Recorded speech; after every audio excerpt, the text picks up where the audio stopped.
मेरे प्यारे दोस्तों, आओ चले एक और नई दिलचस्प भरी सपनों की दुनिया में।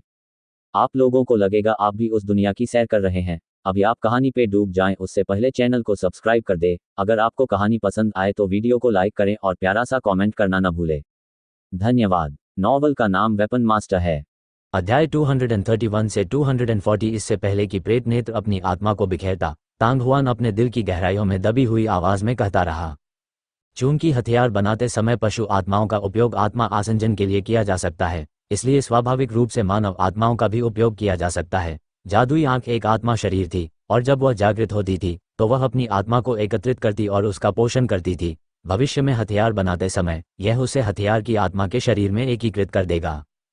इस तरह न केवल भ्रामक आंख दुनिया में जीवित रह सकती थी, बल्कि यह फेन तियान के नियंत्रण से भी बच सकती थी। हालांकि अंत में तांग हुआन ने फिर भी ये शब्द जोर से नहीं कहे।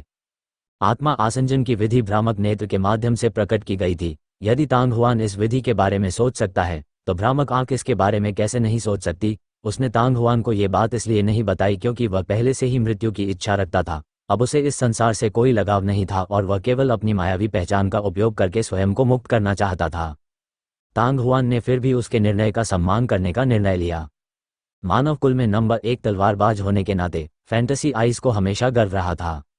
दशकों तक पाप का बोझ ढोते रहने और इस संसार में जीते रहने की अपेक्षा इस संसार से पूरी तरह लुप्त हो जाना ही बेहतर था। काफी देर के बाद तांग हुआन को अंततः होश आया और वह गुफा के बाहर देखने के लिए मुड़ा। ऊपर आसमान में विशाल तलवार बिना किसी निशान के गायब हो चुकी थी और पूरी तलवार शिल्प घाटी अंधेरे में डूब गई थी। तांग हुआन ने अपने सीने से डार्क यिनसोल डेमोनिक बीड को हटा दिया, अपने विचारों को इकट्ठा किया और बड़े कदमों से गुफा के अंदर की ओर चल दिया। तांग हुआन के हाथों में मौजूद ड्रैगन और फीनिक्स भालों ने एक बार फिर चमकदार लाल और हरे रंग की रोशनी छोड़ी, जिससे पूरी गुफा रोशन हो गई। इस मेहराबदार गुफा का सबसे ऊंचा बिंदु 3 मीटर से अधिक था और इसकी चौड़ाई भी 3 मीटर से अधिक थी। पूरी गुफा की लंबाई लगभग 10 मीटर थी। थोड़ी देर बाद तांग हुआन बड़े कदमों से गुफा के अंत में रुक गया। भीतरी दीवार पर खुदाई के निशान थे जिससे वह उबड़ खाबड़ और असमान दिख रही थी, लेकिन यह बूढ़े व्यक्ति के वर्णन के अनुसार ही थी। दीवार पर कोई रहस्य छिपा हुआ होगा। तांग हुआन अपने भाले की नोक पर खड़ा था और उसकी दोनों आंखें उसे आंकने लगीं। कुछ ही देर बाद तांग हुआन ने उन 7 छोटे उभारों को पकड़ लिया जो रेखाओं के भीतर छिपे हुए थे। प्रत्येक उभार उसकी छोटी उंगली के आकार का था, इसलिए दीवार पर वह बहुत ही अदृश्य था। हालांकि हर उभार आसपास की पत्थर की दीवारों की तुलना में थोड़ा अधिक चमकीला था, जैसे कि उन्हें बार बार छुआ गया हो। ये 7 उभार पूरी भीतरी दीवार पर अव्यवस्थित और बिना किसी पैटर्न के बिखरे हुए थे। ची! तांग हुआन ने अपनी आंखें मूंद ली और बिजली की तरह आगे बढ़ा। अगले ही क्षण उसकी तर्जनी अंगुली, जो वास्तविक क्यूई से भरी हुई थी, ने उभरे हुए स्थानों में से एक को जोर से छुआ। वास्तविक क्यूई ने उभरे हुए स्थानों में से एक को जोर से छुआ। बस इतना हुआ कि जब उसने उसे जोर से दबाया तो वह उभार धीरे धीरे दीवार में गायब हो गया। यकीन से तांग हुआन के चेहरे पर एक मुस्कान की झलक दिखाई दी और जैसे ही उसकी उंगलियां चलीं, उसने दूसरे उभार पर दबाव डाला, फिर तीसरे और चौथे पर। कुछ ही क्षणों में सभी 7 उभार पूरी तरह डूब गए। बूम! और इसी समय अचानक गुफा के अंदर एक भयंकर आवाज गूंजी, जिससे कान गूंज उठे। इसके तुरंत बाद दीवार से प्रकाश की चमकदार किरणें फूट पड़ी, जिससे उसे देखना मुश्किल हो गया। तांग हुआन ने अवचेतन रूप से अपनी आंखों को 2 छोटे छोटे छेदों में सिकोड़ लिया। उसकी उंगली के एक झटके से सफेद रोशनी गायब हो गई। तांग हुआन की पलकें खुल गईं। उसकी दृष्टि में दीवार पहले ही गायब हो चुकी थी और एक सुरंग आगे की ओर बढ़ रही थी। सुरंग के शीर्ष में कई सफेद मोती लगे हुए थे और कोमल प्रकाश के तहत नई प्रकट हुई गुफा का चैनल इस तरह से प्रकाशित हो रहा था जैसे कि दिन हो। फुट! एक सर पर दौड़ते घोड़े की तरह तांग हुआन विस्फोटक ढंग से आगे बढ़ा। सुरंग घूमती घुमाती हुई 100 चक्रों और 1000 चक्रों से गुजरी। उसके पीछे एक हल्की गड़गड़ाहट की आवाज सुनाई दी और जो दीवार गायब हो जानी थी वह फिर से प्रकट हो गई, जिसने गुफा के चैनल को एक बार फिर से बंद कर दिया। कुछ 100 मीटर आगे चलने के बाद एक और दीवार दिखाई दी और उस क्षतिग्रस्त दीवार पर एक बार फिर 7 उभरे हुए धब्बे दिखाई दिए। ची! हालांकि जिस क्रम में तांग हुआन की उंगली उतरी वह सामने वाले से पूरी तरह से अलग था। इससे तांग हुआन को ऐसा महसूस हुआ जैसे उसने अपने पिछले जन्म में पासवर्ड अनलॉक कर लिया हो। 7 अंकों ने अव्यवस्थित होकर 2 अलग अलग समूह चुन लिए और यह इन 2 दीवारों को खोलने का पासवर्ड बन गया। बूम! दरअसल पहले की तरह जब सभी 7 उत्तल बिंदुओं को दबा दिया गया तो एक बार फिर तेज आवाज गूंजी, एक और चमकदार सफेद रोशनी जारी की गई। हालांकि जब दीवार गायब हो गई तो एक घुमावदार मार्ग दिखाई दिया। तांग हुआन को आश्चर्य नहीं हुआ और वह तेजी से आगे बढ़ गया। ये तो 9वीं बार हो गया। काफी देर बाद तांग हुआन एक और दीवार के सामने खड़ा था। उसकी आंखों की गहराई में अपार प्रत्याशा और उत्साह झलक रहा था। उसे नहीं पता था कि अंदर क्या है, लेकिन वास्तव में वहां मुहरों की 9 परतें थीं। हालांकि जिस चीज में उनकी सबसे अधिक दिलचस्पी थी वह थी उनके स्वामी ओजी की पहचान। यदि वह 9 परत अवरोधों को खोलने की विधि भी जानता था तो यह इतना सरल कैसे हो सकता था? रहस्य का यह स्तर कुछ ऐसा था जिसे निम्न स्तर के हथियार परिशोधक के रूप में जाने जाने वाले लोहार को नहीं जानना चाहिए था। उस समय जब वह दिव्य हथियार मंडप से लौटा और उसे पता चला कि बूढ़े व्यक्ति ने अपने ग्रैंडमास्टर का बैज छोड़ दिया है, तो तांग हुआन को केवल 1 या 2 संदेह हुआ कि उसका गुरु स्टेज 9 मार्शल संत और हथियार शोधन ग्रैंड मास्टर था। बूढ़े आदमी की साधना तकनीक और दिव्य हथियार सूची के 3 पृष्ठों को प्राप्त करने के लिए भूलभुलैया क्षेत्र के जंगल से लौटने के बाद तांग हुआन के दिल में संदेह 1-2 अंक से बढ़कर 5 से 6 अंक तक पहुंच गया था। लेकिन अब तांग हुआन का उस बूढ़े व्यक्ति की पहचान पर संदेह 80 से 90% तक बढ़ गया था। ची पलक झपकते ही तांग हुआन की उंगली जमीन पर आ गई। 7 उभरे हुए स्थान एक के बाद एक डूब गए और एक बार फिर गुफा में गड़गड़ाहट की आवाज गूंजने लगी। एक सफेद रोशनी चमकी और जब तांग हुआन ने एक बार फिर अपनी आंखें खोली तो उसने तुरंत प्रकाश देखा। वास्तव में इस दीवार के पीछे एक गोलाकार स्थान था। इसका दायरा लगभग 1 दर्जन मीटर था और यह काफी विशाल था। स्थान के शीर्ष तथा आसपास की दीवारों पर भी इसी प्रकार सफेद मोती जड़े हुए थे। आकाश से प्रकाश की कोमल किरणें नीचे बिखर रही थीं, जिससे पूरा स्थान प्रकाशित हो रहा था। ज़ियाउद्दीन की आंखें चमक उठीं। वह अचानक उत्साह से चिल्लाया और कपड़े के थैले से बाहर निकलकर जमीन पर आ गिरा। क्या तुम्हें कोई रत्न मिला? तांग हुआन मन ही मन हंसा जब उसकी नज़र उस क्षेत्र पर पड़ी। अंतरिक्ष में साज सज्जा बेहद साधारण थी। मेज, कुर्सियां, स्टूल, हथियार रखने की अलमारियां, सभी प्रकार की चीजों ने तांग हुआन को एक परिचित एहसास दिया। करीब से निरीक्षण करने पर तांग हुआन के दिल ने समझा कि यह जगह वास्तव में एक लोहार की दुकान के बराबर थी जिसका कई बार विस्तार हुआ था। कुछ समय बाद तांग हुआन का ध्यान उस स्थान के मध्य में स्थित ज्वलंत लाल जैड पत्थर की ओर गया। जैड की यह पट्टिका कई मीटर ऊंची और 1 मीटर चौड़ी थी। ऐसा लग रहा था मानो इसे लाल जैड से तराश कर बनाया गया हो और यह चमकदार और पारदर्शी हो। वह हर समय आग जैसी लाल रोशनी उत्सर्जित कर रहा था। जैड पट्टिका पर सुलेख की पंक्तियां धुंधली सी दिखाई दे रही थीं, जो नृत्य करते ड्रैगन और फीनिक्स की तरह थीं। यह अज्ञात था कि अंदर क्या लिखा था। तांग हुआन ने थोड़ा सोचा और लगभग सहज रूप से एक कदम आगे बढ़ा दिया। ग्लोरी कैलेंडर में 3 से 7 वर्षों के बीच बाह्य अंतरिक्ष से कोई चीज उड़कर नरकीय क्षेत्र के रेगिस्तान में उतरी। ये पाया गया उसे दिव्य शस्त्र सूची के 36 पृष्ठ मिले और तलवार शिल्प घाटी की गहराई में एक गुफा मिली। इसका नाम था फोर्जिंग गॉड केव। ये ज्वलंत लाल जैड स्मारक पर पहला पैराग्राफ था। वह दिव्य शस्त्र सूची वास्तव में यहाँ प्रकट हुई थी। तांग हुआन मन ही मन चौंक गया। यदि यह तथ्य यहाँ स्पष्ट रूप से दर्ज न होता तो उन्होंने कभी नहीं सोचा होता कि दिव्य शस्त्र सूची मूल रूप से इस दुनिया की कोई चीज नहीं थी। इसके बजाय ये कुछ ऐसा था जो ग्लोरी कैलेंडर के वर्ष 377 में आकाश से नरकीय क्षेत्र के रेगिस्तान में गिरा था। अभी तो ऐसा लग रहा था कि ग्लोरी कैलेंडर का वर्ष 397 चल रहा है। इसे गिनने पर यह समय ठीक 120 वर्ष हुआ। लेकिन वह कौन था जिसने नरकीय क्षेत्र के रेगिस्तान में दिव्य शस्त्र सूची प्राप्त की और यहाँ इस फोर्जिंग गॉड गुफा का निर्माण किया? तांग हुआन ने ध्यान केंद्रित किया और पढ़ना जारी रखा। पिछले 3 वर्षों में हमने दिव्य आयुध के ड्रैगन पैमाने को गढ़ा है और दिव्य हथियार सूची को 4था स्थान दिया गया है। ग्लोरी के इतिहास में 3 साल पहले आपने दिव्य आयुध फ्लोइंग रेनबो का निर्माण किया था। आप दिव्य हथियार सूची रैंकिंग सूची में 8वें स्थान पर हैं। महिमा के वर्ष में 3 वर्ष 74 दिव्य आयुध बर्फ का निर्माण करें और दिव्य शस्त्र सूची को 28वां स्थान दिया गया है। गौरव का वर्ष 785 जाली दिव्य आयुध शरद जल रैंक 16 दिव्य हथियार सूची। ग्लोरी कैलेंडर में 3 वर्ष और 84 में दिव्य आयुध का अस्त होता सूर्य गढ़ा गया था। दिव्य शस्त्र सूची को 23वां स्थान दिया गया है। गौरव का वर्ष 3787 दिव्य आयुध स्वर्ग हिलाने वाला रैंक संख्या 17 दिव्य हथियार सूची तैयार करना। ग्लोरी कैलेंडर में 3 से 8 वर्षों में आपने दिव्य आयुध स्टार एज और रहस्यमय मानचित्र गढ़ा है। आप 22वें स्थान पर हैं। ग्लोरी कैलेंडर के तीसरे 7वें और 89वें वर्ष में दिव्य आर्मामेंट की हृदय शिरच्छेदन तकनीक गढ़ी गई थी। दिव्य हथियार सूची को 36वां स्थान दिया गया है। कोट तांग हुआन जितना अधिक देखता उतना ही अधिक भयभीत हो जाता। वह किस प्रकार का व्यक्ति था जिसने वास्तव में दिव्य शस्त्र सूची का उपयोग करके 372 से 379 तक प्रति वर्ष 1 की गति से दिव्य शस्त्रों का निर्माण किया? ड्रैगन का पैमाना, बहता इंद्रधनुष, बर्फ, शरद ऋतु का पानी, सूर्यास्त, स्वर्ग का कंपन, सितारों का रोष और दिल पर हमला करने वाला दिल, ये कुल 8 दिव्य आयुध थे। 8 दिव्य आयुधों में से ड्रैगन स्केल और बाकी 7 ऐसे नाम थे जिनसे तांग हुआन अपरिचित था, लेकिन 2 शब्द बहता इंद्रधनुष तांग हुआन के लिए बेहद परिचित थे।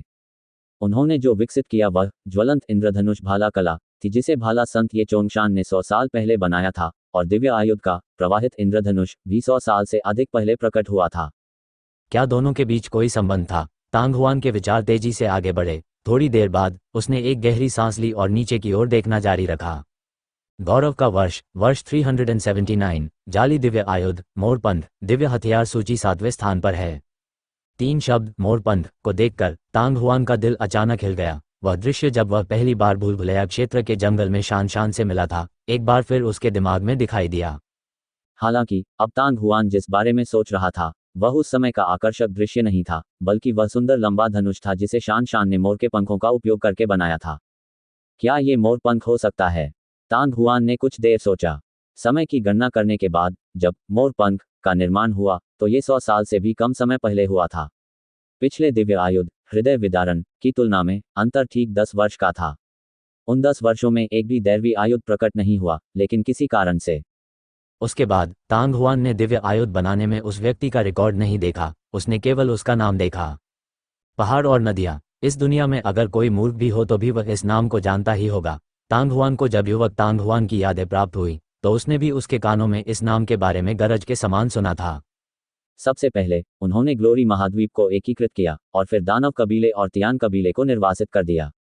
इसके बाद उन्होंने तीनों परिवारों के सभी प्रतिस्पर्धी मूल महाद्वीपों को मानव कबीले के क्षेत्र में शामिल कर लिया और कुछ ही वर्षों में उन्होंने ग्लोरी एम्पायर का निर्माण कर लिया जो दोनों महाद्वीपों तक फैला हुआ था।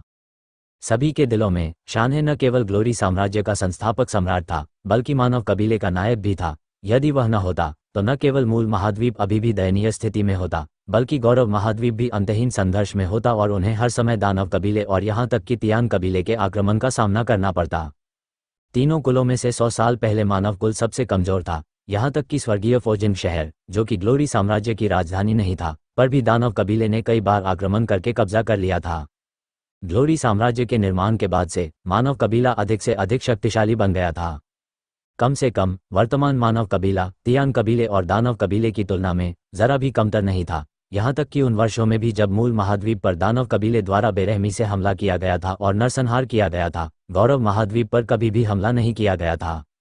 मैंने कभी नहीं सोचा था कि जिसने सबसे पहले दिव्य शस्त्र सूची प्राप्त की और इतने सारे दिव्य शस्त्र बनाए, वह वास्तव में ग्लोरी एम्पायर माउंटेन रिवर का संस्थापक था। काफी देर के बाद तांग हुआन को अंततः होश आया और उसने अपने दिल में आह भरी। मैजी स्वॉर्ड वैली में प्रवेश करने से पहले तांग हुआन केवल ये जानता था कि शन्हे 100 साल पहले मानव कबीले का नेता था, लेकिन वह यह नहीं जानता था कि वह एक हथियार परिशोधक भी था। वास्तव में केवल उनके जैसा शक्तिशाली व्यक्ति ही इतने सारे दिव्य आयुधों का सफलतापूर्वक निर्माण कर सकता था। इस समय तांग हुआन को अंततः समझ में आया कि 9वां दिव्य आयुध 8 में से 10 साल दूर क्यों था। ऐसा इसलिए था क्योंकि 379 से 379 तक की अवधि ठीक वही समय था जब पहाड़ों और नदियों की सेनाओं ने ग्लोरी महाद्वीप और ओरिजिन महाद्वीप को एकीकृत किया था, साथ ही ग्लोरी साम्राज्य को मजबूत किया था। इतने बड़े साम्राज्य का सम्राट बनने के बाद पहाड़ और नदियां अत्यंत व्यस्त होनी चाहिए। 399 वर्षों में तलवार शिल्प घाटी में वापस लौटकर मोरपंख को परिष्कृत करना पहले से ही एक अत्यंत कठिन कार्य था। ऐसा लगता है कि शान वास्तव में पहाड़ों और नदियों का वंशज है। तांग हुआन ने गहरी सांस ली। शान के पास जो लंबे धनुष था उसका 90% हिस्सा दिव्य आयुध मोरपंख था जो पहाड़ और नदी के अंत में जाली था। उसने कभी नहीं सोचा था कि जिस व्यक्ति ने भूल भुलैया क्षेत्र के जंगल में बचाया था वह महिमा साम्राज्य की राजकुमारी थी। यद्यपि ग्लोरी साम्राज्य विभाजित हो गया था, फिर भी नामात्र रूप से इसका अस्तित्व बना हुआ था। अभी ग्लोरी साम्राज्य की स्थिति तांग हुआन के पिछले जीवन वेई शू वुसान के प्राचीन देशों की स्थिति के समान थी। हालांकि यहाँ कोई स्वर्ग के नीचे ड्यूक नहीं थे और ग्लोरी साम्राज्य की राजधानी स्वर्गीय फोजिंग सिटी अभी भी अन्य 3 देशों से स्वतंत्र थी। इसकी स्थिति बहुत अधिक थी। वर्तमान तांग राजवंश मोयू और शालोंग किसी ने भी स्वर्गीय फोजिंग शहर पर हमला करने और कब्जा करने की हिम्मत नहीं की, अन्यथा वे निश्चित रूप से मानव कबीले के सार्वजनिक दुश्मन बन जाएंगे और उनके रिश्तेदार उन्हें कभी नहीं छोड़ेंगे। वह मोये की ग्रैंड प्रिंसेस और ग्रेट तांग साम्राज्य की लिटिल प्रिंसेस से भी ऊपर था। आखिरकार पहाड़ों और नदियों की प्रसिद्धि बहुत चकाचौंध थी और गौरव साम्राज्य को विभाजित हुए बस कुछ ही दशक हुए थे। बात बस इतनी थी कि उसे यह नहीं पता था कि 20 साल से अधिक समय पहले स्वर्गीय फोजिंग शहर में क्या हुआ था, जिसके कारण शान के पिता की हत्या कर दी गई थी। उनकी मां के पास दिव्य आयुध बनाने के लिए 5 महान आध्यात्मिक अग्नि में से एक बोधिसत्व अग्नि के साथ विलय करने के अलावा कोई विकल्प नहीं था। सौभाग्य से शुद्ध यांग गोली मन का हटा दिया गया है और अब शान के शरीर में कोई छिपा हुआ खतरा नहीं है। उसने चुपके से आह भरी और अपना ध्यान वापस ज्वलंत लाल जेड टैबलेट पर केंद्रित कर लिया। उस समय जब शान हे ग्लोरी कॉन्टिनेंट और ड्रैगन स्केल, फ्लोइंग रेनबो और आइस डिवाइन आर्मामेंट को एकजुट करने में सक्षम थे, तो उन्होंने एक महान सेवा की होगी। हालांकि उन्हें ये नहीं पता था कि वे दिव्य आयुध आज भी मौजूद हैं या नहीं। ऐसे लोग भी थे जो दैवी शस्त्रों का प्रयोग करते थे। क्या वे सभी मर गए थे या अभी भी कुछ बचे हुए थे? उदाहरण के लिए रहस्यमय मार्शल योद्धा जो 2 लोगों के मैदान में बुरी तरह से घायल हो गया था और फिर कुछ महीने पहले फेनतियान द्वारा पकड़ लिया गया था, क्या वह एक रैनकर हो सकता है जिसके पास 100 साल पहले एक दिव्य आयुध था? हालांकि दैवी शस्त्रों के उपयोग की कोई सीमा नहीं थी, ये बात शान से देखी जा सकती थी, लेकिन वह यह नहीं जानता था कि क्या दैवीय आयुध अपनी विरासत को आगे बढ़ा सकता है, या क्या दैवीय आयुध का उपयोग एक समय में केवल एक ही व्यक्ति द्वारा किया जा सकता है। हालांकि इस बात की परवाह किए बिना कि दिव्य आयुध उनकी विरासत को आगे बढ़ाने में सक्षम थे या नहीं, जो लोग दिव्य आयुध प्राप्त करने में सक्षम थे वे निश्चित रूप से साधारण मार्शल योद्धा नहीं थे। और समान साधना स्तर से ऊपर जिन मार्शल योद्धाओं के पास दिव्य आयुध थे वे निश्चित रूप से उन मार्शल योद्धाओं से अधिक शक्तिशाली होंगे जो साधारण श्रेणी और यहां तक कि पवित्र श्रेणी के हथियारों का उपयोग करते थे। यदि उस प्रकार का व्यक्ति स्टेज 9 मार्शल संत बन जाए तो वह पहले से ही दुनिया में बेजोड़ होगा, यदि वे चाहें तो भी उन्हें मारना कठिन होगा। विशेष रूप से ग्लोरी एम्पायर का सम्राट जिसने बहुत सारे दिव्य शस्त्रों का निर्माण किया था, माउंटेन रिवर, जो शायद 100 साल पहले सबसे मजबूत व्यक्ति था। हालांकि जैसा कि सभी जानते हैं, माउंटेन रिवर की मृत्यु बीमारी के कारण हुई। ये समझना कठिन था कि स्टेज 9 का मार्शल संत वास्तव में बीमारी से क्यों मरेगा। तांग हुआन को हल्का सा आभास हुआ कि पहाड़ों और नदियों के मरने के पीछे कोई बहुत बड़ा रहस्य छिपा हुआ है। सोचते सोचते तांग हुआन पहले ही ज्वलंत लाल जेड टैबलेट के पीछे चला गया था। ऊपर देखते ही तांग हुआन दंग रह गया। जेड पट्टिका के पीछे वास्तव में शब्दों की एक पंक्ति भी अंकित थी, ग्लोरी कैलेंडर के वर्ष 397 में एक दिव्य आयुध का निर्माण। ग्लोरी के 897 वर्षों में क्या यह वह वर्ष नहीं है? बस इसी वर्ष वास्तव में कोई ऐसा व्यक्ति था जिसने इस फोजिंग गॉड गुफा में दिव्य आयुध का एक टुकड़ा गढ़ा था, लेकिन किसी कारण से वह दिव्य आयुध की जानकारी को पूरी तरह से अंकित करने में कामयाब नहीं हुआ। जब वह सोच रहा था, तांग हुआन की नजर नीचे की ओर चली गई और फिर 2 और शब्द उसकी आंखों के सामने आ गए, ओजी ओजी ओजेड। इस समय मानो उस पर बिजली गिर गई हो। तांग हुआन अचानक स्तब्ध रह गया और उसके सीने में तुरंत उग्र लहरें उठ गईं। ये वास्तव में मास्टर का नाम था। जिसने दिव्य शस्त्रों का निर्माण किया था वह वास्तव में उसका स्वामी था। जैसे ही उसने ये नाम देखा, तांग हुआन के दिल में शेष बचा संदेह भी बिना किसी निशान के गायब हो गया। उनके गुरु वास्तव में स्टेज 9 मार्शल संत थे, और यदि नहीं तो उन्होंने दिव्य आयुध कैसे गढ़ा होगा। मुझे सचमुच उम्मीद नहीं थी कि वह बूढ़ा आदमी अपने कौशल को इतनी गहराई से छिपाएगा। काफी देर के बाद तांग हुआन ने अंततः हल्की सांस ली और सदमे से होश में आया। उसे झटका इसलिए नहीं लगा क्योंकि उसका गुरु स्टेज 9 का मार्शल संत या हथियार परिष्कृत करने वाला ग्रैंड मास्टर था। आखिरकार इस जगह में प्रवेश करने के बाद तांग हुआन ने अपने गुरु की पहचान एक हथियार शोधन ग्रैंड मास्टर के रूप में लगभग पुष्टि कर दी थी। उसे ये जानकर आश्चर्य हुआ कि मास्टर के पास वास्तव में दिव्य आयुध बनाने की क्षमता थी। दैवी शस्त्र बनाना निश्चित रूप से आसान नहीं था। दिव्य शस्त्र सूची कई वर्षों से बिखरी हुई थी, इसलिए ऐसे बहुत से मार्शल योद्धा होंगे जिन्होंने इसके 1 या 2 पृष्ठ प्राप्त कर लिए होंगे। ये संभव है कि इससे पहले भी कई हथियार शोधन ग्रैंड मास्टरों ने इसे बनाने की कोशिश की थी, लेकिन केवल कुछ ही सफल हुए थे। यहाँ तक कि शान की मां जैसी प्रतिभाशाली महिला को भी आत्मविश्वास नहीं था और उसके पास आध्यात्मिक अग्नि के साथ जुड़ने के अलावा कोई विकल्प नहीं था। इससे ये देखा जा सकता है कि दैवीय शस्त्र बनाना कितना कठिन था। शन्हे जैसा केवल एक ही शस्त्र शोधन महागुरु था जो प्रति वर्ष 1 की दर से लगातार 8 दिव्य शस्त्रों का निर्माण करने में सक्षम था।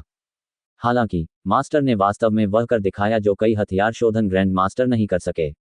इस समय तांग हुआन को अंततः समझ में आया कि क्यों उसके स्वामी समझदार होने के बाद से समय समय पर फ्यूरियस वेव सिटी को छोड़ देते थे। दिव्य आयुध बनाने के लिए सभी प्रकार की सामग्री एकत्र करनी पड़ती थी। यह एक लंबी प्रक्रिया थी, विशेषकर कुछ बहुमूल्य सामग्रियों के मामले में जो केवल सहयोगवश ही प्राप्त हो सकती थीं तथा जिनकी खोज नहीं की जाती थी। यदि उसका स्वामी फ्यूरियस वेव सिटी में अकेला रहता तो अपने पूरे जीवन में भी वह दिव्य आयुध बनाने के लिए पर्याप्त सामग्री नहीं जुटा पाता। मुझे आश्चर्य है कि मास्टर और ग्लोरी एम्पायर के संस्थापक सम्राट के बीच क्या संबंध है। तांग हुआन के दिमाग में ये बात कौन थी कि ये फोजिन गॉड गुफा एक ऐसी जगह थी जिसका उपयोग पहाड़ों और नदियों द्वारा दिव्य आयुध बनाने के लिए किया जाता था, इसलिए निश्चित रूप से बहुत सारे लोग थे जो इसके बारे में जानते थे। विशेषकर सील की 9 परतों को खोलने की विधि का वे अनुमान नहीं लगा पाएंगे। ये स्पष्टतः असंभव था कि उसका स्वामी किसी पर्वत और नदी का वंशज हो। क्या ये हो सकता है कि वह किसी पहाड़ और नदी के अच्छे मित्र का वंशज था? जब वह इसके बारे में सोच रहा था तो तांग हुआन को अचानक याद आया कि जब वह उस पत्र को पढ़ रहा था जो उसके मालिक ने लोहारखाने में उसके लिए छोड़ा था, तो उसकी अभिव्यक्ति अजीब थी। हालांकि उस समय उन्हें संदेह था, लेकिन उन्होंने इस बारे में ज्यादा नहीं सोचा। यह अफसोस की बात थी कि शान उसके साथ नहीं था, अन्यथा तांग हुआन निश्चित रूप से उसकी जांच करेगा। जितना अधिक वह जानता था उतना ही अधिक तांग हुआन को महसूस होता था कि उसके गुरु की पृष्ठभूमि सरल नहीं थी। कई महीने हो गए थे जब से उसके बारे में कोई खबर मिली थी, लेकिन कौन जानता था कि वह अब कहाँ है? क्या ऐसा हो सकता है कि वह अभी भी दूसरा दिव्य आयुध बनाने के लिए सामग्री एकत्र कर रहा था? इसकी संभावना बहुत अधिक थी। आखिरकार उन्होंने लोहारखाने में विश्व के दिव्य एटलस के 3 पृष्ठ छोड़ दिए थे। जब कोई भी हथियार परिशोधक ग्रैंड मास्टर दिव्य आयुध बनाने में सफल हो जाता है, तो वह लोहे पर तब प्रहार करना चाहेगा जब वह अभी भी गर्म हो और दूसरा दिव्य आयुध तैयार कर लेगा। आखिरकार दिव्य हथियार सूची उनके लिए आसानी से उपलब्ध थी। या अचानक कुछ स्पष्ट ध्वनियों ने तांग हुआन के विचारों को बाधित किया। उसने अवचेतन रूप से ऊपर देखा, केवल यह देखने के लिए कि 20 से 30 मीटर दूर जियो बुदियन एक मेज पर ऊपर नीचे कूद रहा था। उसके दोनों छोटे पंजे लगातार उसकी ओर लहरा रहे थे। उसकी गहरी नीली आंखें उत्साह से भरी हुई लग रही थीं। क्या यहाँ कोई रत्न है? तांग हुआन ने कुछ देर सोचा, फिर अपने आप को संभाला और जल्दी से वहां से चला गया। कुछ ही देर बाद तांग हुआन उस उत्तम लकड़ी की मेज के पास पहुंचा जो किसी अज्ञात लकड़ी से बनी थी। मेज पर एक छोटी सी लकड़ी की पेटी रखी थी और मेज पर सभी प्रकार के उच्च गुणवत्ता वाले लौह अयस्क रखे हुए थे। ड्रैगन और फीनिक्स लांस बनाने के लिए सभी प्रकार के ऑब्सीडियन आयरन थे और कॉइलिंग ड्रैगन विप बनाने के लिए फेदर आयरन थे, और वे सभी वहां मौजूद थे। जहां तक लकड़ी के संदूक की बात है, वह स्याही की तरह काला था और अत्यंत प्राचीन प्रतीत हो रहा था। जैसे ही उसने लकड़ी का संदूक देखा, तांग हुआन अपने दिल की गहराइयों से एक अनियंत्रित उत्साह महसूस करने से खुद को रोक नहीं सका। ये वही लकड़ी का संदूक था जिसे मालिक जब भी बाहर जाते थे अपने साथ ले जाते थे। ढक्कन पर बना टेढ़ा मेढ़ा तांग हुआन इस बात का प्रमाण था कि उन्होंने 6 वर्ष की आयु में चित्रकारी की थी। लकड़ी की संदूक 2 मंजिलों वाली थी। इसका बाहरी हिस्सा साधारण लकड़ी से बना था, लेकिन अंदर यह एक्सट्रीम स्पिरिट ट्री था। क्लिक। जियो बुदियन इंतजार नहीं कर सका और ताला खोल दिया और फिर ढक्कन उठा लिया। जैसे ही संदूक का ढक्कन खोला गया, एक बहुरंगी रोशनी फूट पड़ी जिसने लोगों की आंखें चौंधिया दीं। जब विभिन्न रंगों की रोशनियां उसकी आंखों में प्रवेश कर गई, तो तांग हुआन को यह जानने के लिए देखने की भी जरूरत नहीं थी कि अंदर बहुत सारे रत्न थे। जियो बुदियन ने 2 सफेद पत्थरों को उठाया जैसे कि वह उसे खजाने की पेशकश कर रहा था, और जल्दी से उन्हें तांग हुआन के सामने एक आत्मसंतुष्ट तरीके से लहराया। चांद तोड़ता हुआ रॉक। तांग हुआन थोड़ा भावुक हो गया। शियाओ बुदियन ने जो 2 पत्थर पकड़े थे, वे दोनों नुकीले सींगों के आकार के थे और अर्धचंद्र की तरह दिख रहे थे जिसे बीच से आधा काट दिया गया हो। ये रत्न दुर्लभ उच्च श्रेणी के रत्न थे और प्रत्येक की कीमत लगभग 8 लाख थी। पलक झपकते ही तांग हुआन ने अवचेतन रूप से उस ओर देखा। Light spirit stones, rainflower stones, जेडसन stones, ripping edge stones, navy tide stones, 9 wooden fan stones, वे सभी उच्च कोटि के रत्न थे। तांग हुआन को सबसे अधिक आश्चर्य इस बात पर हुआ कि उच्च श्रेणी के रत्नों से भरा ये बक्सा बिल्कुल स्वर्गीय लकड़ी के पत्थर जैसा था, जो शायद ही कभी देखा जाता है। हालांकि यदि कोई शक्तिशाली उच्च श्रेणी के हथियार बनाना चाहता है, तो उसे उनका बार बार उपयोग करना होगा। काफी देर के बाद तांग हुआन ने अंततः एक हल्की आह भरी। भले ही ये स्टार ओशन कॉमर्स था, फिर भी वे कुछ वर्षों के भीतर इन रत्नों का एक बॉक्स इकट्ठा करने में सक्षम नहीं होंगे। उदाहरण के लिए, यदि विश्व के सभी रत्न भंडार एक साथ मिल जाएं, तो भी वे 1 वर्ष के भीतर इन टूटे हुए चंद्रमा के पत्थरों में से कुछ भी एकत्र नहीं कर पाएंगे। हालांकि मास्टर की लकड़ी की पेटी में प्रत्येक रत्न में कम से कम 2 या 3 रत्न और अधिकतम 5 या 6 रत्न होते थे। इन्हें प्राप्त करने के लिए मास्टर को बहुत प्रयास करना पड़ा। 2 जोड़ी आंखें बक्से में इधर उधर देख रही थीं। तांग हुआन का ध्यान अचानक कागज के एक टुकड़े पर गया जो गोल आकार में लपेटा हुआ था, और उस पर लिखे शब्द धुंधले ढंग से देखे जा सकते थे।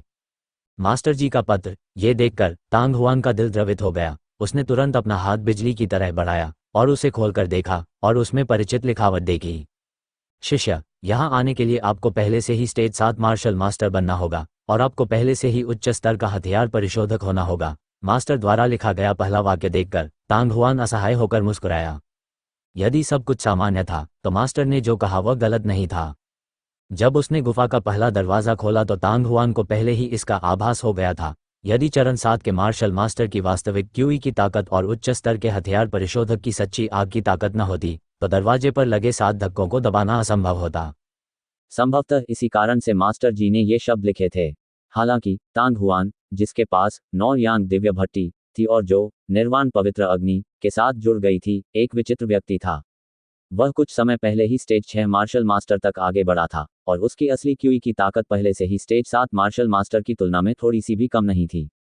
इसके अलावा तांग हुआन ने यह भी समझा कि जब मास्टर ने यह पत्र लिखा था तो सभी प्रतिशोधी आत्माएं और रक्त आत्माएं रक्त नेत्र द्वारा नहीं लाई गई थीं। हालांकि तलवार शिल्प घाटी में प्रतिशोधी आत्माएं और रक्त आत्माएं थीं, उनमें से कई नहीं होनी चाहिए।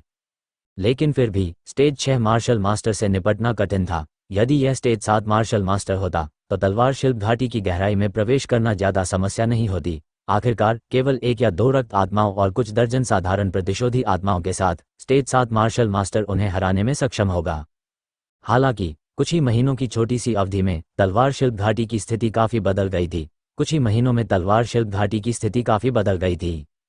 भ्रम के प्रकट होने के साथ ही सभी प्रतिशोधी आत्माएं और रक्त आत्माएं प्राचीन ड्रैगन स्प्रिंग टाउन और यहां तक कि तलवार शिल्प घाटी में एकत्र हो गई। वहां कई रक्त आत्माएं थीं और उन सभी को नियंत्रित किया गया था। सौभाग्य से कुछ अजीब परिस्थितियों के कारण तांग हुआन ने गलती से माजी तलवार घाटी में प्रवेश किया और 108 तलवार मुहर प्राप्त की। इससे घाटी के सभी तलवार पत्थर पूरी तरह से उत्तेजित हो गए, जिससे तलवार का इरादा, जो कि उस समय उत्सर्जित हुआ जब विशाल तलवार उच्च ऊंचाई से प्रकट हुई, अपनी सीमा तक पहुंच गया। असीम तलवार की मंशा के दमन के तहत न केवल सभी प्रतिशोधी आत्माओं और रक्त आत्माओं ने जल्दबाजी में काम करने की हिम्मत नहीं की, यहाँ तक कि राक्षस कबीले तलवार आत्मा राजा की ताकत भी बहुत कम हो गई थी, जिसे भ्रमकारी आंख में बदल दिया गया था।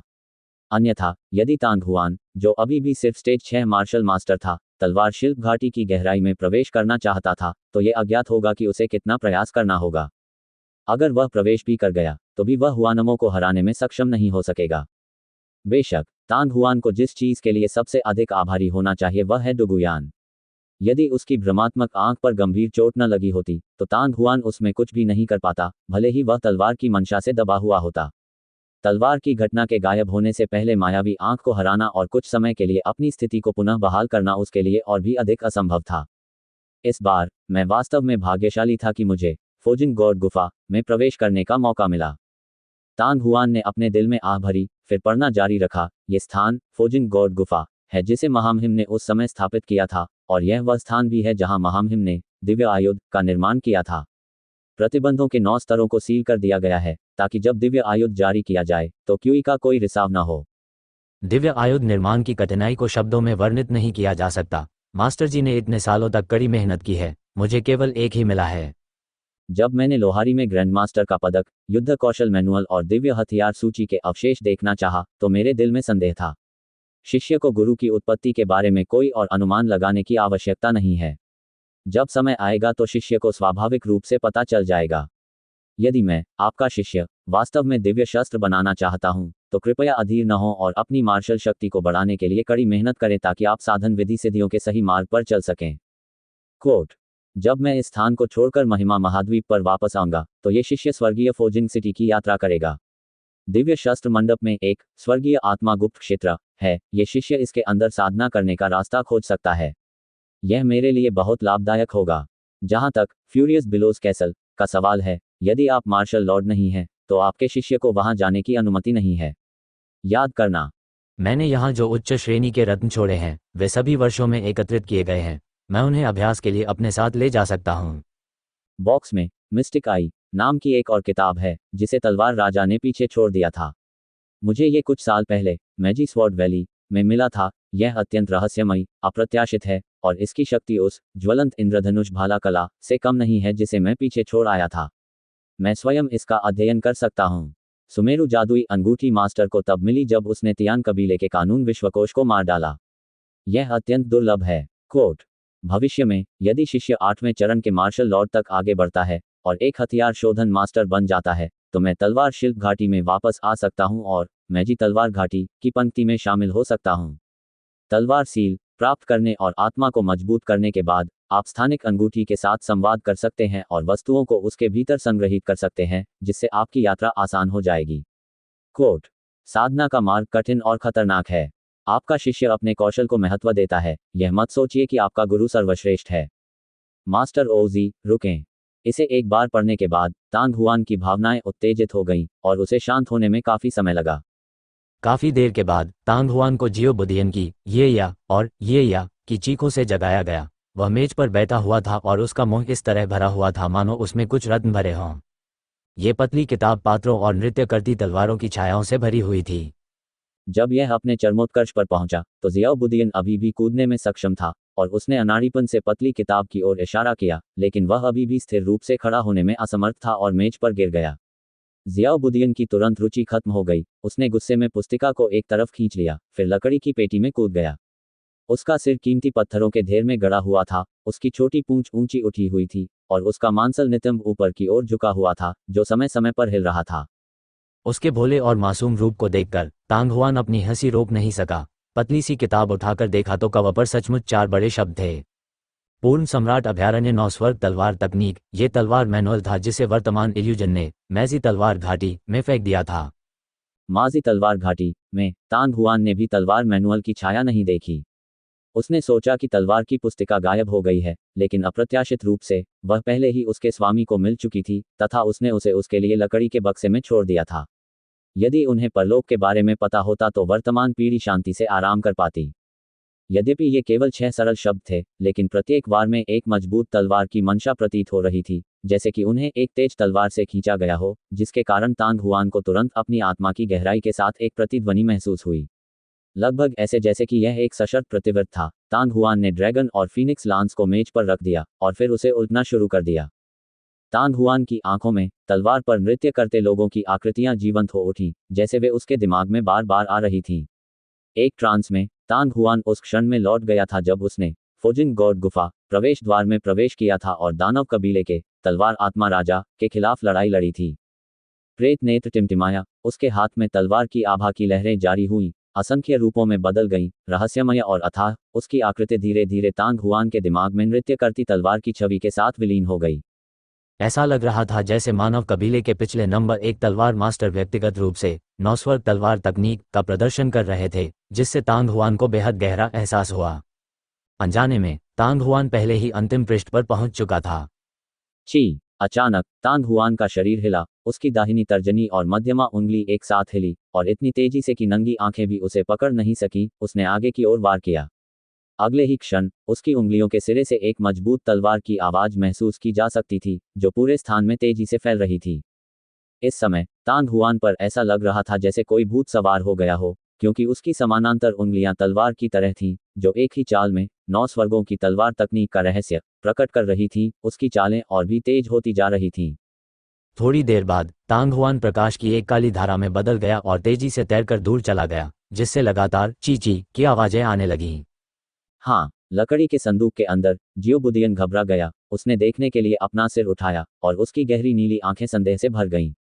थोड़ी देर बाद जियाउबुद्दीन की सारी रुचि खत्म हो गई और उसने लगातार 3 रत्न उगल दिए। प्रत्येक रत्न बरकरार था, लेकिन उसकी सतह लार से ढकी हुई थी। बहुत जल्दी जियाउबुद्दीन ने अपना सिर वापस बॉक्स में डाल दिया। रत्न लगातार उसके मुंह से अंदर बाहर हो रहे थे।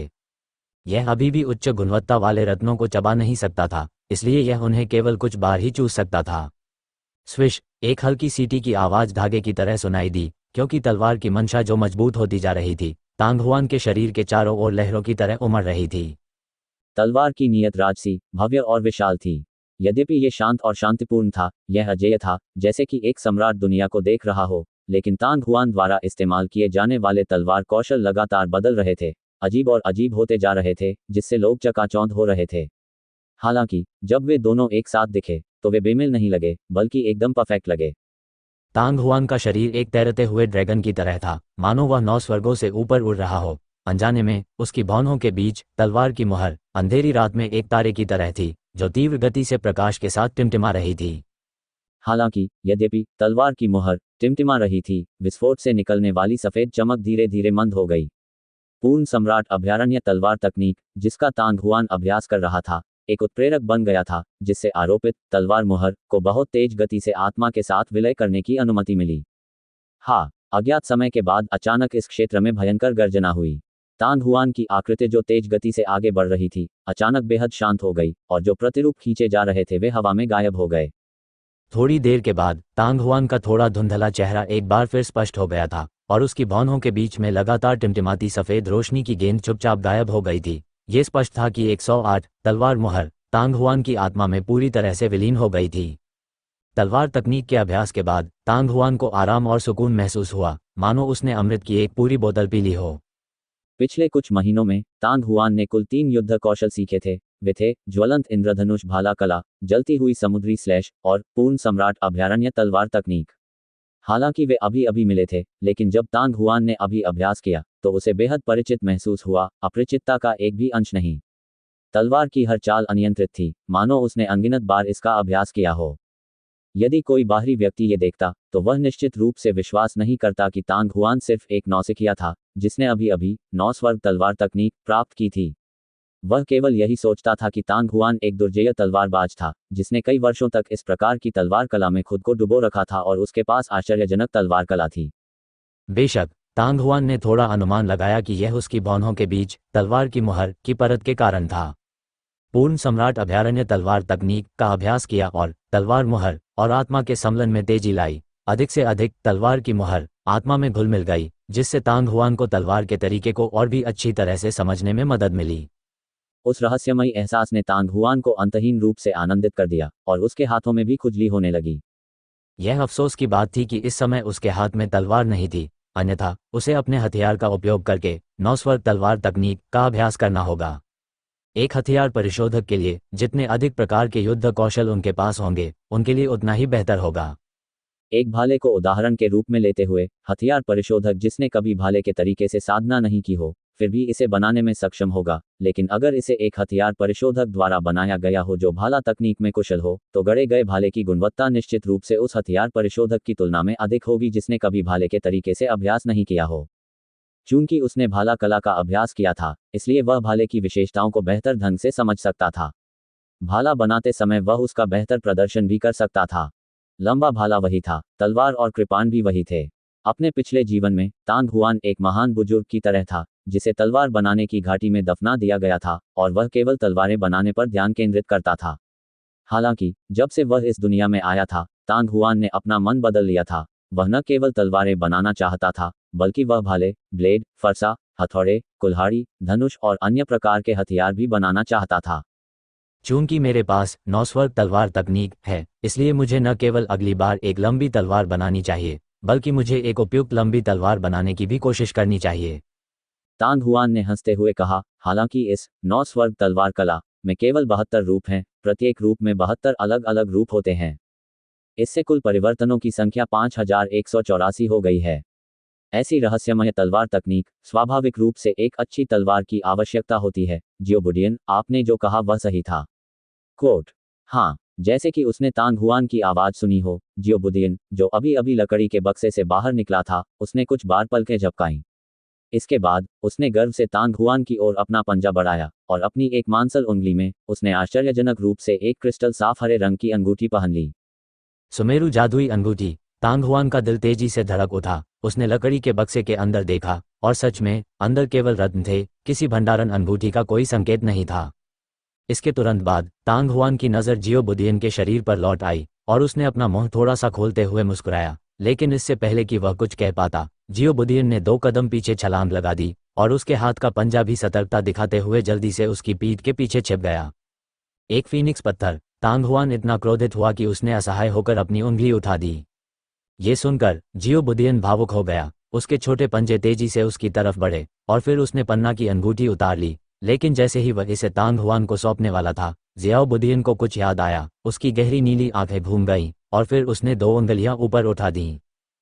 ठीक है, 2 ही 2 हैं। तांग हुआन और भी अधिक अवाक था। जियाओबुदियन ने मोल भाव करना सीख लिया था।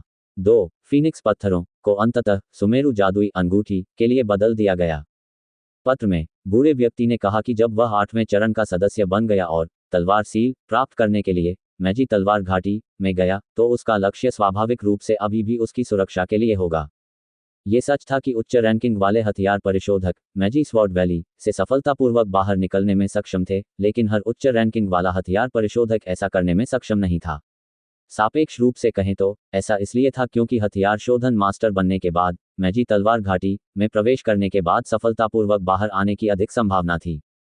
हालांकि ओजी ने शायद कभी नहीं सोचा था कि जब वह अभी भी स्टेज 5 मार्शल मास्टर था तो उसने गलती से मैजी तलवार घाटी में प्रवेश किया था, और जब वह 20 दिनों से अधिक समय बाद बाहर आया तो न केवल वह स्टेज 6 मार्शल मास्टर था, बल्कि उसने 108 तलवार सील भी प्राप्त की थी और एक अभूतपूर्व रिकॉर्ड स्थापित किया था।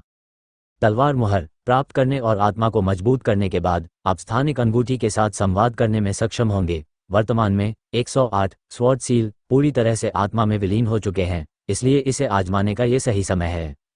तांग हुआन ने सुमेरु जादुई अंगूठी को पकड़ा और दिलचस्पी से उसका नाप लिया। जैसे ही वह स्थानिक वलय के साथ संवाद करने वाला था, वह चौंकने से खुद को नहीं रोक सका। उसे नहीं पता था कि आगे क्या कदम उठाना है, और उसके मालिक के पत्र में भी इससे संबंधित कोई बात नहीं कही गई थी। मार्शल वॉरियर्स को वास्तव में अपनी आत्मा के अस्तित्व का हल्का सा एहसास था। वह जितना अधिक शक्तिशाली होता गया, उसे ऐसा ही महसूस होता गया। 108 तलवार मुहर के साथ विलय के बाद तांग हुआन की आत्मा के अस्तित्व की भावना भी अधिक से अधिक तीव्र हो गई। वह ये भी महसूस कर सकता था कि उसकी आत्मा तलवार में बदल गई है और उसके भीतर एक अत्यंत राजसी तलवार छिपी हुई प्रतीत हो रही है। हालांकि भले ही तांग हुआन आत्माओं के अस्तित्व को महसूस कर सकता था, लेकिन उसके पास कोई सुराग नहीं था कि सुमेरु जादुई अंगूठी के साथ संवाद करने के लिए अपनी आत्मा का उपयोग कैसे किया जाए। सुमेरु जादुई अंगूठी तियान कबीले की एक वस्तु है, और जादुई मनका भी तियान कबीले की एक वस्तु है। उस समय जब मो ये ने जादुई मनका को सक्रिय किया तो उसने असली क्यूई का उपयोग किया। तांग हुआन के मन के निर्देशों के बीच 1 सेकंड में असली क्यूई का एक धागा अंगूठी के अंदर घुस गया। बस थोड़ी देर बाद अंगूठी में से एक चमकदार रोशनी निकली और लगभग उसी समय अंगूठी से हल्की सी कांपने की आवाज भी आई। इसके तुरंत बाद तांग हुआन को सुमेरु जादुई अंगूठी के भीतर से एक मजबूत खींचने वाली शक्ति महसूस हुई, जिसके कारण उसकी आत्मा बाहर खींच ली गई। वहां एक अदृश्य शक्ति थी जो उसकी आत्मा से अलग हो गई, और खींचने वाली शक्ति का अनुसरण करते हुए वह तेजी से आगे फैल गई, उसकी दाहिनी हथेली से होते हुए भंडारण वलय के अंदर जाकर मिल गई। पलक झपकते ही तांग हुआन ने पाया कि उसके शरीर और सुमेरु जादुई अंगूठी के बीच एक अतिरिक्त जुड़ाव की भावना थी, जैसे कि वह उसके शरीर का एक हिस्सा बन गया हो। अपने विचारों की हल्की हलचल के साथ तांग हुआन के दिमाग में एक धुंधली सफेद जगह दिखाई दी। तांग हुआन को अचानक एहसास हुआ कि इस तरह की स्थानिक अंगूठी केवल व्यक्ति की आत्मिक शक्ति के साथ मिलकर ही सक्रिय हो सकती है। यदि स्वामी अभी भी जीवित होता तो अंगूठी के अंदर आत्मा शक्ति का अस्तित्व बना रहता। यदि स्वामी मर गया तो आत्मिक शक्ति नष्ट हो जाएगी और अंगूठी का कोई स्वामी नहीं रहेगा। संभवतः इसी कारण से वह अपने स्वामी द्वारा मारे जाने के बाद तियान कबीले का नया मालिक बनने में सक्षम हुआ। इससे यह निष्कर्ष निकाला जा सकता है कि मास्टर ने इस अंगूठी को प्राप्त करने के बाद भी इसे खोला नहीं था, अन्यथा उसका नया स्वामी मास्टर होता। एक पल में तांग हुआन का ध्यान स्थानिक स्थान पर केंद्रित हो गया। ये बहुत बड़ा नहीं था, केवल 1 घन मीटर आकार का था। उस स्थान के अंदर पहले से ही बहुत सारी वस्तुएं मौजूद थीं। ये स्पष्ट था कि उन्हें तियान कबीले के कानून रक्षक द्वारा पीछे छोड़ दिया गया था। तांग हुआन के मन में आए निर्देशों के बीच 1 सेकंड में सुमेरु जादुई अंगूठी के अंदर से कुछ कपड़े बाहर निकल आए और उसके सामने मेज पर तैर गए। यह कपड़े का ये टुकड़ा जो लगभग कहीं से प्रकट हुआ था, उसने जियाओबुद्दीन को डर से कूदने पर मजबूर कर दिया। उसका छोटा शरीर तुरंत तांग हुआन के कंधे पर कूद गया। उसकी आंखें खुली की खुली रह गईं। हालांकि तांग हुआन को नवीनता का एहसास हुआ। थोड़ी देर बाद सभी प्रकार की वस्तुओं को मेज पर ढेर कर दिया गया, जिससे एक छोटा पहाड़ बन गया। हाँ, प्रारंभिक संदेह के समाप्त होने के बाद जियाओबुद्दीन और भी अधिक उत्सुक हो गया और तुरंत तांग हुआन के कंधे से नीचे उतर गया और वस्तुओं के ढेर में खोज करने लगा।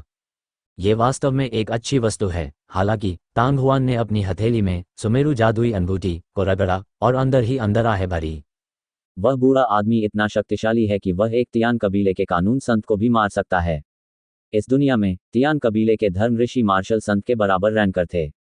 इसके अलावा सामान्य परिस्थितियों में तियान कबीले के धर्म संत आमतौर पर मार्शल संत की तुलना में थोड़ा अधिक शक्तिशाली होते थे, क्योंकि तियान कबीले के सभी लोगों की पीठ पर पंख होते थे।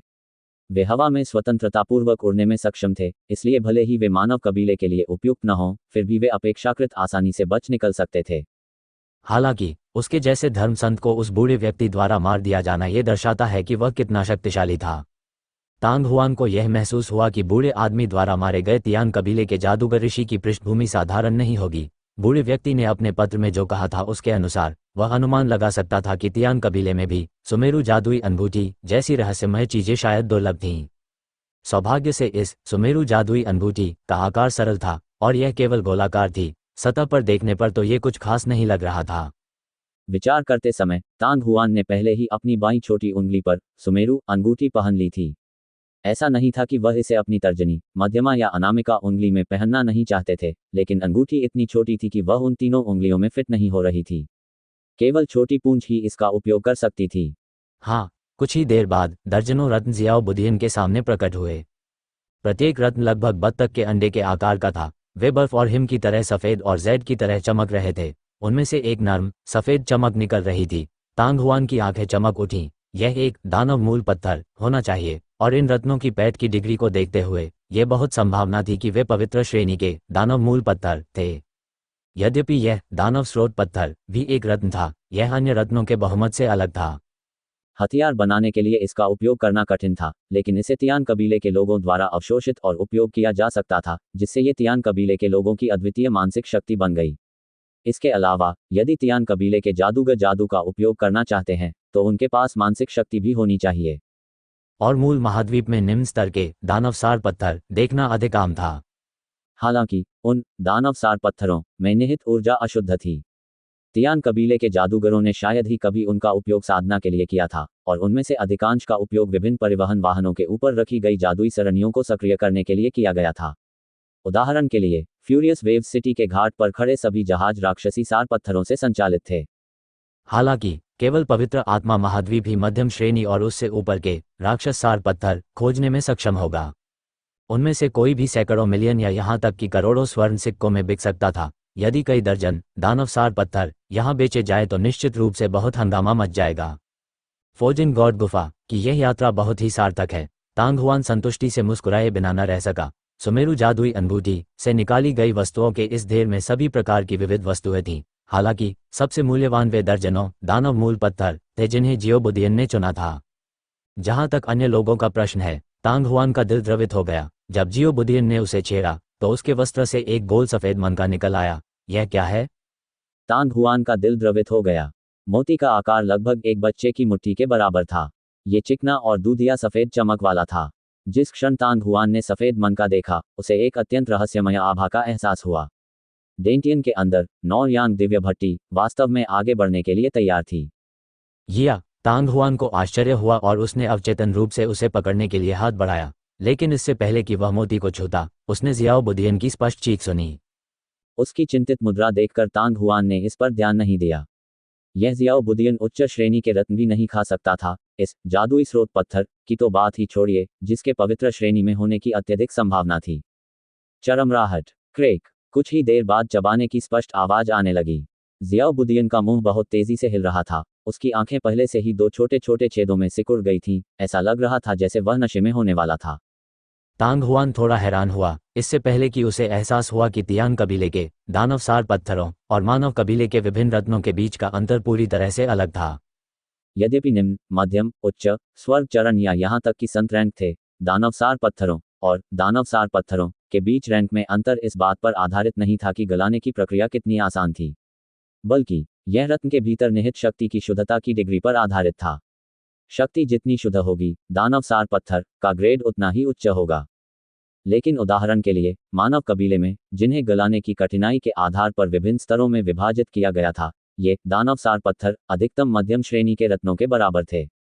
एक ऐसा रत्न जो मध्यम स्तर और निम्न स्तर के बीच था। जियाओ बुदियन को इसे खाने में कोई कठिनाई नहीं हुई। ये तो बुरा हुआ। अगले ही पल तांग हुआन का चेहरा बदल गया। जियो बुदियन, जल्दी से इसे थूक दो। हाँ। जियो बुदियन ने अपना सिर उठाया और तांग हुआन को देखा, अपनी गहरी नीली आंखों को संदेह से झपकाते हुए, और जब उसने अपना मुंह खोला तो दानव मूल पत्थर पहले से ही गायब था। ये देखकर तांग हुआन का चेहरा और भी बदसूरत हो गया। जियाओ बुदियन अभी भी अपनी प्रारंभिक अवस्था में था, और उसकी वर्तमान स्थिति के साथ फिनिक्स स्टोन खाना पहले से ही थोड़ा मुश्किल था। हर बार एक गोली खाना ठीक था, लेकिन अगर वह कुछ गोली खाता रहा तो ये जियाओ बुदियन के लिए हानिकारक हो सकता था।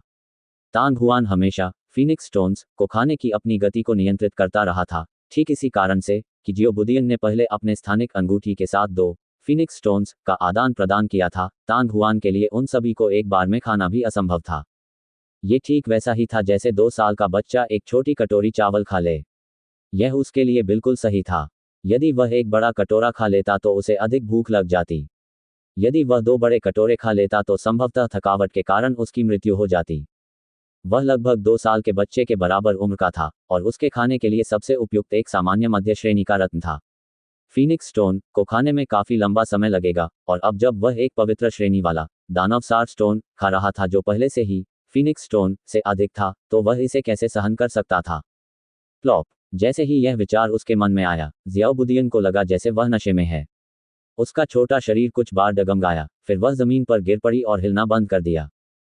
तांग हुआन का दिल तनाव में आ गया। उसने तुरंत पाया कि ज़ियाओबुदियन का शरीर एक मजबूत निराकार ऊर्जा उत्सर्जित कर रहा था। ऐसा लग रहा था जैसे उसका शरीर रबर की गेंद की तरह फूल रहा हो। पलक झपकते ही ज़ियाओबुदियन का शरीर अपने मूल आकार से 3 गुना बड़ा हो गया। अगर ऐसा ही चलता रहा तो ज़ियाओबुदियन का शरीर फट जाएगा और वह मर जाएगा। तांग हुआन का चेहरा उतर गया। वह अब सफ़ेद मोती की जांच करने की जहमत नहीं उठा सकता था, क्योंकि उसने दोनों हथेलियों को ज़ियाओबुदियन के शरीर पर जोर से दबाया था। उनके मन के निर्देशों के बीच एक सेकंड में स्वर्ग और पृथ्वी की महान कला पहले से ही अपनी सीमाओं तक घूम रही थी, और डेंटियन के भीतर आध्यात्मिक चक्र का तीसरा चरण और नौयांग दिव्य भट्टी का कड़ाही भी उन्मत्त रूप से घूम रहा था। एक क्षण के बाद राक्षसी सार की 2 असामान्य रूप से विशाल लहरें आकर्षित हुईं, जो तेजी से उसकी हथेलियों में प्रवेश कर गईं और उसकी भुजाओं तक फैल गईं। एक पल में वह पहले से ही नौयांग दिव्य भट्टी में प्रवेश कर चुका था। तांग हुआन अपने दिल में थोड़ा खुश था। चूंकि राक्षस मूल पत्थर की शक्ति को नौयांग दिव्य भट्टी चूसने से मुक्त किया जा सकता है, तो चीजें बहुत आसान होंगी। बहुत जल्दी ही तांग हुआन ने खुद को शांत कर लिया और ध्यान केंद्रित कर लिया। उसके बाद राक्षस सार की शक्ति और भी तेज गति से कड़ाई में प्रवाहित होने लगी। समय धीरे धीरे बीतता गया। शरीर की शक्ति कम होने के साथ साथ ज़ियाओबुदियन के शरीर के विस्तार की गति भी धीमी होती गई। जब वह अंततः रुका तो उसका शरीर सामान्य से 4 से 5 गुना बड़ा हो चुका था। जब ज़ियाओबुदियन जाग रहा था तो उसका शरीर भी ऐसी स्थिति में बदल सकता था, लेकिन जब वह जाग रहा था तब सक्रिय परिवर्तन निष्क्रिय सूजन से अलग था। पहले वाले से उसके शरीर को कोई नुकसान नहीं होगा, लेकिन दूसरे वाले से उसका शरीर सूज जाएगा और फट जाएगा। तांग हुआन ने राहत की सांस ली, लेकिन वह बिल्कुल भी नहीं रुका, जबकि ज़ियाओबुदियन का शरीर धीरे धीरे सिकुड़ गया। कुछ ही देर बाद ज़ियाओबुदियन के चेहरे पर दर्द के भाव गायब हो गए और उसका शरीर अपनी मूल स्थिति में लौट आया। अंत में वह एक गेंद की तरह सिमट गया, ठीक वैसे ही जैसे वह सोते समय सिमटा रहता था। तांग हुआन ने राहत की सांस लेते हुए अपनी हथेलियां ऊपर उठाईं। ज़ियाओबुदियन इस समय ठीक था, लेकिन तांग हुआन के नौयांग दिव्य भट्टी का बर्तन पहले से ही बड़ी मात्रा में अदृश्य और अमूर्त दानव सार से भरा हुआ था, जिससे तांग हुआन को खुद ऐसा महसूस हो रहा था जैसे वह फटने वाला था। हालांकि सौभाग्य से वह अंत में ज़ियाओबुदियन को बचाने में सक्षम था।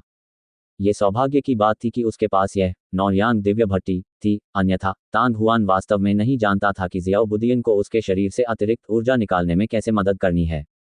मैं इस दानव सार ऊर्जा को कैसे परिष्कृत करूं? ज़ियाओबुदियन को अपनी छाती के सामने कपड़े की थैली में वापस डालने के बाद तांग हुआन की भौहें पहले से ही चुपके से सिकुड़ी हुई थीं।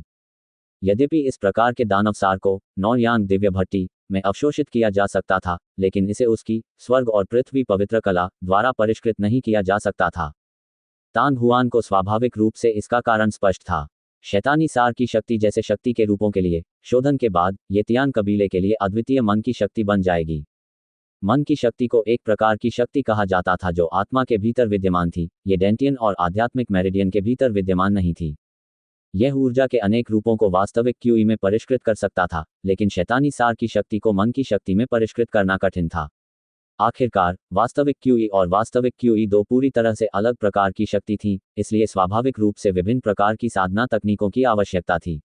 यद्यपि नौयांग दिव्य भट्टी रहस्यमय थी, फिर भी चाहे वह चूसने की शक्ति हो या आध्यात्मिक अग्नि को धारण करने की या उसकी शक्ति का उपयोग करने की, इन सब का सहायक प्रभाव था। इसमें दानव सार की शक्ति को सक्रिय रूप से परिष्कृत करने की क्षमता नहीं थी। इसलिए राक्षस सार की शक्ति को परिष्कृत करने की कुंजी अभी भी साधना पद्धति में थी।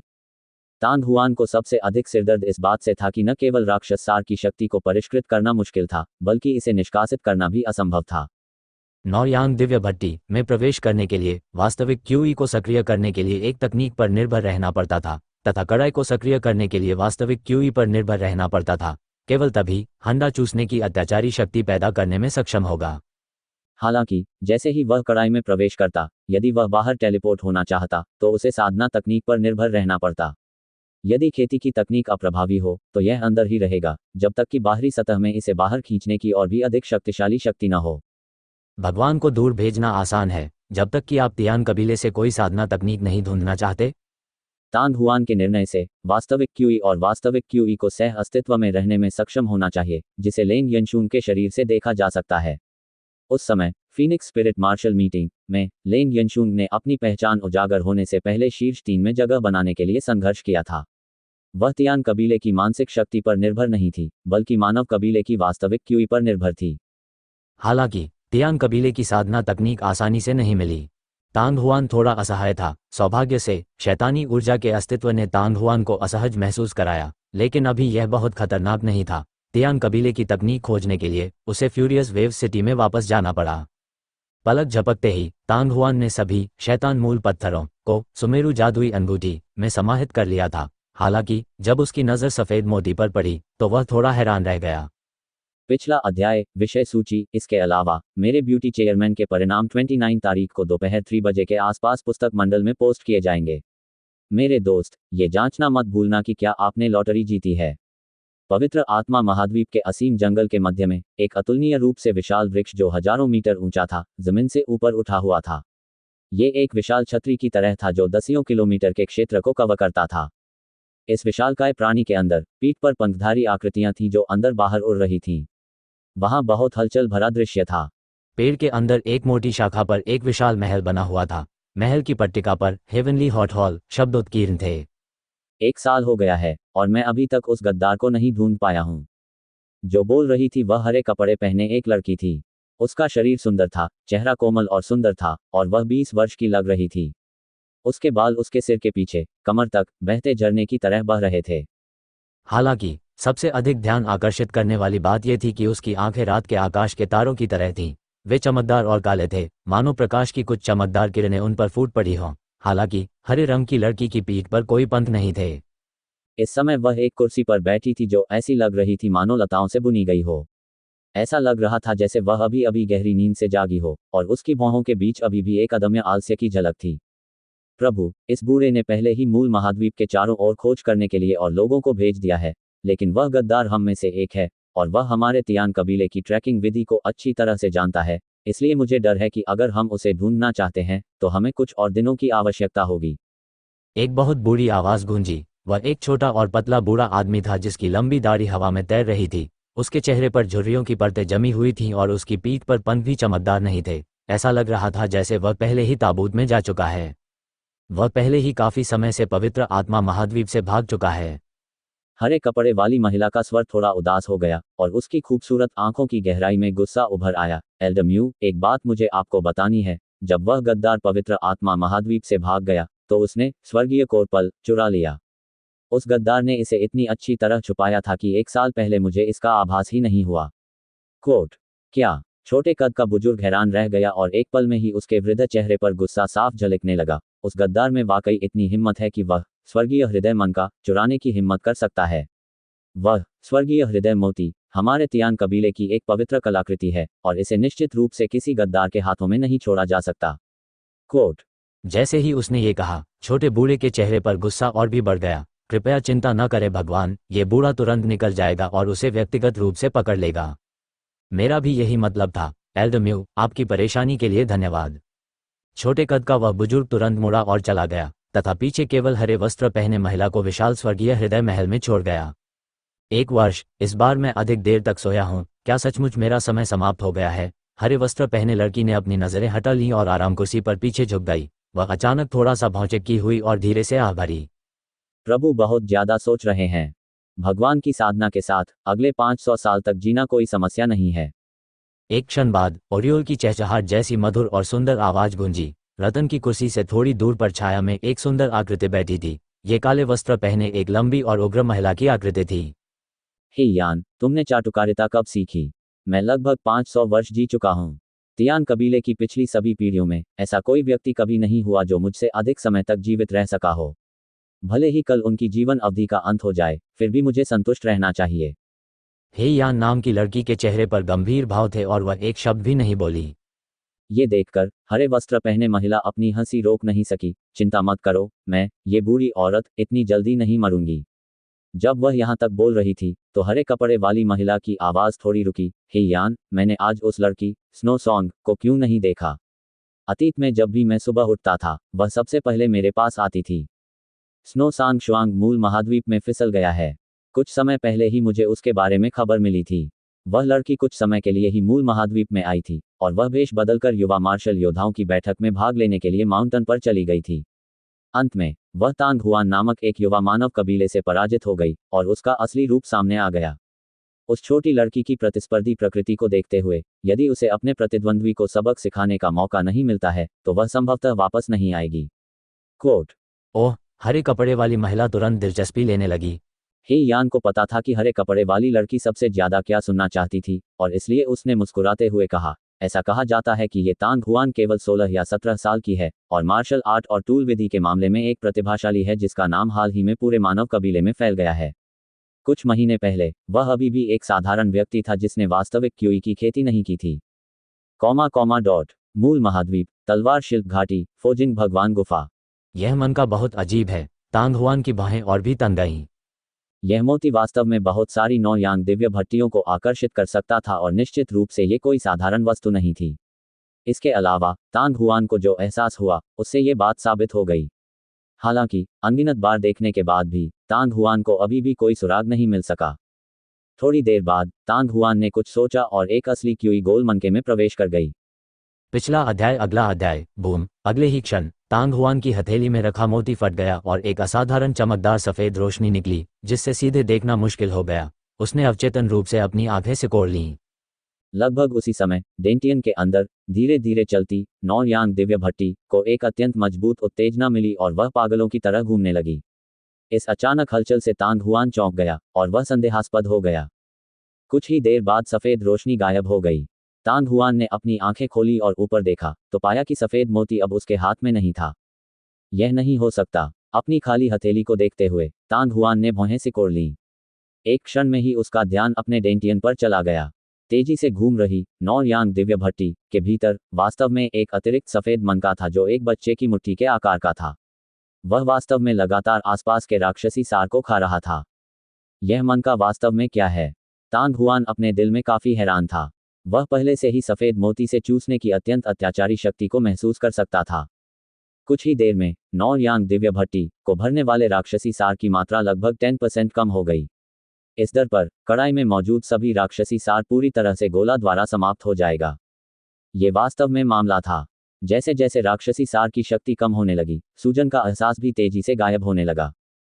जब कड़ाई में मौजूद सभी दानव सार अवशोषित हो गए तो असली क्यूई लगातार नौयांग दिव्य भट्टी में प्रवाहित होने लगी। वह सफेद मन का एक भूखे भूत की तरह था जिसने अनगिनत वर्षों से कुछ नहीं खाया था और वह चाहता था कि वह अपने पेट में जितना भी भोजन देख सके उसे निगल जाए। तांग हुआन का चेहरा थोड़ा बदल गया। मनका ने शैतान सार की शक्ति को अवशोषित करने के बाद असली क्यूई को खाना शुरू कर दिया। असली क्यूई को खाने के बाद शायद ये निर्वाण पवित्र अग्नि को खाना शुरू कर देगा। अगर यह निर्वाण पवित्र अग्नि खो देता है तो क्या ये पूरे व्यक्ति को खाने में सक्षम नहीं होगा? मन के निर्देशों के बीच एक सेकंड में तांग हुआन पहले ही शांत हो चुका था क्योंकि उसका दिमाग तेजी से घूम रहा था। उसके शरीर में सफेद मन का प्रकट होने का कारण स्पष्ट रूप से यह था कि वह नौयांग दिव्य भट्टी द्वारा आकर्षित किया गया था। नौयांग दिव्य भट्टी उस समय शान के शरीर के भीतर मौजूद निर्वाण पवित्र अग्नि और शुद्ध यांग मोती के समान थी। सफेद मनके को अपने शरीर में खींचना केवल नौयांग दिव्य भट्टी की सहज प्रवृत्ति थी। तांग हुआन और नौयांग दिव्य भट्टी मूलतः एक ही थे। तांग हुआन का मानना था कि नौयांग दिव्य भट्टी ने ऐसा इसलिए किया था ताकि उसे कोई नुकसान न पहुंचे। वह मोती उसके लिए या नौयांग दिव्य भट्टी के लिए अत्यंत उपयोगी था। यही कारण था कि उसने ऐसा काम किया। हालांकि भले ही नौयांग दिव्य भट्टी के इरादे अच्छे थे लेकिन जरूरी नहीं कि इससे वांछित परिणाम प्राप्त हो। तांग हुआन निश्चित रूप से असहाय होकर नहीं देख सकता था क्योंकि उस मनके ने उसके शरीर में सभी वास्तविक क्यूई को साफ कर दिया था। पलक झपकते ही तांग हुआन ने पहले से ही सभी शैतान मूल पत्थरों को बाहर निकाल लिया था जिन्हें उसने कुछ समय पहले सुमेरु जादुई अंगूठी में संग्रहित किया था और फिर उसने उनमें से एक को अपनी हथेलियों में बंद कर लिया। यद्यपि तांग हुआन वर्तमान में दानव स्रोत पत्थर के भीतर निहित शक्ति को परिष्कृत करने में असमर्थ था, फिर भी इसे कड़ाई में अवशोषित करने में कोई समस्या नहीं थी। जैसे ही कड़ाई तेज गति से घूमी, अदृश्य ऊर्जा के धागे तेजी से राक्षस सार पत्थर से अलग हो गए और भट्टी में डाल दिए गए। जैसे ही राक्षसी सार भट्टी में प्रवेश किया, वह पूरी तरह से सफेद मन के द्वारा निगल लिया गया। इसके तुरंत बाद तांग हुआन को इसे सक्रिय रूप से अवशोषित करने की आवश्यकता के बिना ही सफेद मनके से उत्पन्न चूसने की शक्ति ने पहले ही तांग हुआन की हथेली में दानव सार पत्थर को ढक लिया था। राक्षस सार की शक्ति मन के द्वारा आश्चर्यजनक गति से निगल ली गई और राक्षस सार पत्थर तेजी से धुंधला हो गया। 1/4 घंटा भी नहीं बीता था कि एक राक्षसी आत्मा पत्थर पूरी तरह से नष्ट हो गया। जैसे ही तांग हुआन पत्थर को फेंकने वाला था, उसके हाथ में एक और नया राक्षसी आत्मा पत्थर आ गया। समय बीतता गया और तांग हुआन के सामने अधिकाधिक बेकार पत्थर प्रकट होने लगे। 5, 10, 20। आखिरकार ये रुक गया। अज्ञात समय के बाद तांग हुआन ने एक लंबी सांस छोड़ी। पढ़ने के लिए और भी सुंदर उपन्यास single quote comma pub future द्वारा विज्ञापन। कड़ाई के बीच में तैरते हुए ये लगातार एक हल्की सफेद चमक उत्सर्जित करता रहता था। दूसरी ओर तांग हुआन के सामने 40 अतिरिक्त बेकार पत्थर थे और केवल 2 ही सही दानव मूल पत्थर बचे थे। 40 दानव सार पत्थरों में अपार शक्ति थी, लेकिन वह सब सफेद मोती द्वारा निगल ली गई। इतने सारे अमूल्य दानव सार पत्थर, और वे सभी वास्तव में इस मनके में डाले जा रहे हैं। तांग हुआन को समझ नहीं आ रहा था कि हंसे या रोए। पढ़ने के लिए और भी सुंदर उपन्यास सिंगल कोट कॉमा। यदि उसने इतने सारे राक्षस सार पत्थर खो दिए और वह सफेद मोती की उत्पत्ति का पता लगाने में सक्षम हो गया या अपने शरीर के भीतर छिपे खतरे को दूर करने में सक्षम हो गया, तो ये ठीक होगा। लेकिन अभी तांग हुआन को इसके बारे में कुछ भी पता नहीं था। यद्यपि वह चुपचाप नौयांग दिव्य भट्टी के भीतर रह रहा था, फिर भी वह एक सुप्त ज्वालामुखी की तरह था। कोई नहीं जानता था कि यह अचानक कब फट जाएगा। हालांकि तांग हुआन ने जल्दी से अपना मन शांत कर लिया। उस सफेद मोती का अस्तित्व वरदान था या अभिशाप, इस बारे में कोई भी निश्चित रूप से नहीं कह सकता था।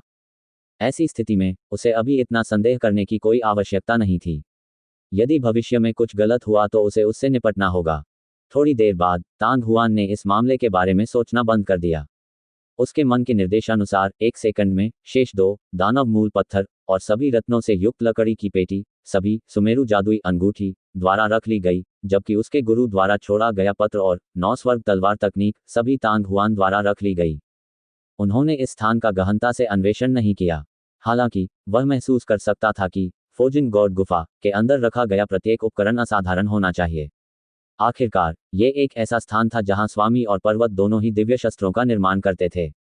यदि भविष्य में उसके पास दिव्य आयुध बनाने की क्षमता होती, तो तांग हुआन निश्चित रूप से फोजिन गॉड गुफा में पुनः प्रवेश करता और निश्चित रूप से इस स्थान को अपने निर्माण स्थल के रूप में चुनता। अब जाने का समय हो गया है। तांग हुआन की आंखें उस क्षेत्र में घूम गईं, क्योंकि उसका दिल अचानक धड़कने लगा। उसने मेज के किनारे से धधकते लोहे का एक बड़ा टुकड़ा उठाया और फिर अपनी जादुई अंगूठी से कुछ ऑब्सीडियन स्पिरिट स्टोन्स और 9 वुड चार्म स्टोन्स निकाले। हल्की मुस्कान के साथ तांग हुआन ने अपना भाला हाथ में लिया और अपना बैग हाथ में थाम लिया, और वह गुफा चैनल की ओर चल पड़ा। सबसे पहले उन्होंने 108 तलवार मुहर प्राप्त की और फिर भ्रामक आंखों से आत्मा आसंजन के हथियार की विधि सीखी। फिर उन्होंने नवनिर्मित कई रत्न पूर्ण सम्राट अभयारण्य और सुमेरु जादुई अंगूठी प्राप्त की, जो उनके स्वामी ने फोजिन गॉड गुफा के अंदर छोड़ दी थी। इसके अलावा उन्होंने अपने गुरु और हथियार शोधन ग्रैंड मास्टर की पहचान की भी पुष्टि की। गुफा से बाहर निकलने के बाद उन्हें केवल तलवार शिल्प घाटी के विभिन्न हिस्सों में बिखरे हुए कई गहन आत्मा दानव मोती की खोज करने, फेंतियान द्वारा रखी गई आत्मा सरणी को नष्ट करने और प्रतिशोधी आत्माओं को धीरे धीरे आराम करने देने की आवश्यकता थी। तब वे भ्रम का कार्यभार पूरा कर सकेंगे और सुरक्षित रूप से महिमा महाद्वीप पर लौट सकेंगे। इसे बीते एक अरसा हो गया है। मुझे आश्चर्य है कि म्यू यान और गू यंग बाहर कैसे हैं। तांग हुआन अपनी गति तेज करने से खुद को रोक नहीं सका। ब्यूटी, मैंने नहीं सोचा था कि हम इतनी जल्दी फिर मिलेंगे। जैसे ही सूरज उगा, लोंगक्वान शहर के बाहर जंगल में एक चिढ़ाने वाली हंसी गूंज उठी। हरे कपड़े पहने जिस व्यक्ति ने बात की थी, उसके कंधे पर एक लंबा ब्लेड था और वह मू यान और गू यंग की ओर देखकर मुस्कुरा रहा था, जो कुछ मीटर की दूरी पर थे। यह आदमी वास्तव में गाओ यू था, जिसने उस समय ड्रैगन स्प्रिंग टाउन में तांग हुआन और म्यू यान को रोका था।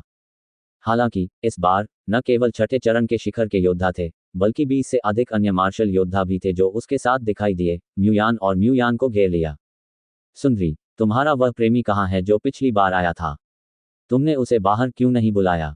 गाओ यू ने इधर उधर देखा और अजीब तरीके से हंसने लगा। आप पुराने को हटाकर उसकी जगह नया नहीं ला सकते थे, है ना? तस्क तस्क, आपका लुक काफी दमदार है। सुंदर महिला, आपकी दृष्टि बहुत अच्छी है। अगर मैं होता तो मैं भी उस बदमाश को फेंक देता। कोट। चुप रहो। गु यंग की भौहें गुस्से से सिकुड़ गईं। विशाल तलवार पहले ही बाहर आ चुकी थी, जिससे तुरंत एक लाल रोशनी प्रकट हुई। उसकी गर्म मंशा सभी दिशाओं में फैल गई।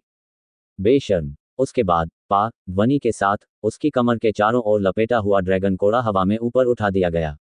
वास्तविक क्यूई के नियंत्रण में लंबा चाबुक एक ड्रैगन की तरह हवा में इधर उधर घूमता था। न केवल यह फट जाता था और एक असाधारण रूप से चमकदार लाल प्रकाश जारी करता था, बल्कि इसमें एक हरे रंग की चमक भी थी जो इसके साथ जुड़ जाती थी, जिससे कोई भी चकाचौंध हो जाता था। अच्छा चाबुक। गाओ यू से थोड़ी दूरी पर लंबा और पतला भटकता हुआ रोना अचानक चिल्लाया। उसकी दो धसी हुई आंखें तुरंत ही एक विस्मयकारी भावना के साथ फूट पड़ीं। जब उसने म्यू यान के हाथों में कुंडलित ड्रैगन चाबुक को देखा तो उसकी आंखें जुनून से जल उठीं। वह एक कंजूस व्यक्ति की तरह लग रहा था, जिसे अचानक चमकदार सोने के सिक्कों का एक बड़ा ढेर दिखाई दे। झनकार। यदि उसकी समझ सही थी तो वह कोड़ा उसी लंबे भाले जैसा होगा जो तांग हुआन ने उस समय इस्तेमाल किया था, और संभवतः वह भी एक उन्नत हथियार होगा। ये केवल वांडरिंग वंडर ही नहीं था, बल्कि गाओ यू और कुछ अन्य महान अंतर्दृष्टि वाले लोगों की आंखें भी थोड़ी चमक उठीं। गाओ यू अपने होठों को चाटने से खुद को रोक नहीं सका और सीधे म्यू यान को देखा और हंसा। सुंदरता, चूंकि तुम यह नहीं बताना चाहती कि तुम कहाँ छिपी हो, तो हम एक साथ जाओ, उन्हें नीचे ले आओ। आह। हालांकि भटकता हुआ रोना अपने दिल में लालच को रोक नहीं सका। इससे पहले कि गाओ यू अपनी बात पूरी करता, उसने एक धीमी दहाड़ लगाई।